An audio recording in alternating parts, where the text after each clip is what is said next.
নির্বাচন হয়েছে আপনি ডক্টর ইউনূসকে আমি বলি আমি গরিব মানুষ আমার কথা কাজই লাগে না কি লাগে আল্লাহ জানে আমি ডক্টর ইউনূসকে বলতে চাই আপনি 14 বছর সরকার হচ্ছেন সবাই আপনার বিশ্বাস করে আনছে সবাই আপনার মর্যাদা করে আনছে আমরাও আপনাকে ভালোবাসি ধন্যবাদ জানাই কিন্তু বাংলাদেশে নির্বাচনটা হওয়ার আগ পর্যন্ত মানুষের দেশে অনেক গঞ্জাম হয়েছে আরো সামনে হবে কারণ কি কেউ ভালো দেখতে চা না ভালোরে খারাপ দেখতে চা কিন্তু আপনি বাংলাদেশের মানুষকে এবং দলকে সবাইকে লয়ে আপনি একটা সিদ্ধান্ত নেন যাতে কোনো ষড়যন্ত্র আসার আগে হয়ে যেমন বাংলাদেশে একটা নির্বাচন দ্রুত হয়ে যায় কারণ কি চাইলে তার নির্বাচন হয়ে যায় না কিন্তু যা যে কিছু সমাধান কইরা এবার একটা নির্বাচন দেন আপনি আর দেশের মাঝে ওই আনসার সাজ্জা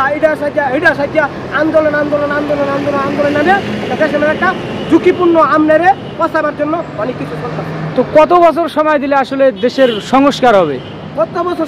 সময় এটা আমি বুঝারি না আমি একটু বুঝি যে বাংলাদেশের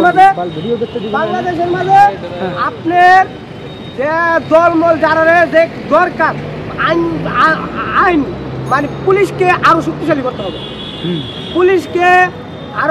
করতে হবে গোয়েন্দা নজরদারকে আরো ভালো মতো নজরদারি করতে হবে সব জায়গায় বাংলাদেশের 63 জেলায় 68,000 গ্রাম হয় আপনার সব জায়গায় নজরদারি থাকতে হবে কারণ কি এরা আপনার যারা ষড়যন্ত্র করতে এরা বড় একটা ষড়যন্ত্র করার জন্য দেশের মাঝে একটা লইছে কিন্তু সব জায়গায় সচেতন থাকতে হবে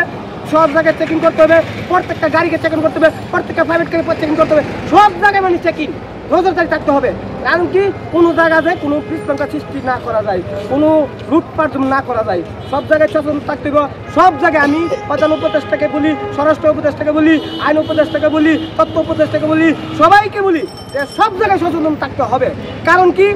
এই দেশটারে 2 বার স্বাধীন করছে 2 বার স্বাধীন করে আরো বিশৃঙ্খলা সৃষ্টি করে মানুষ আর কোনো অস্তিত্ব থাকবে না তা যে অস্তিত্ব মানুষের কোনো সরকারকে হয়রানি না করতে পারে কোনো মানুষকে হয়রানি না করতে পারে কোনো জায়গায় বিশিষ্ট না করতে পারে নজরদারি থাকতে হবে সবাইকে সচেতন থাকতে হবে কনস্টেবল আনসার সবাইকে সচেতন থাকতে হবে এক কথা আমার যেটা 63 জেলা 80,000 নজরদারি থাকতে হবে।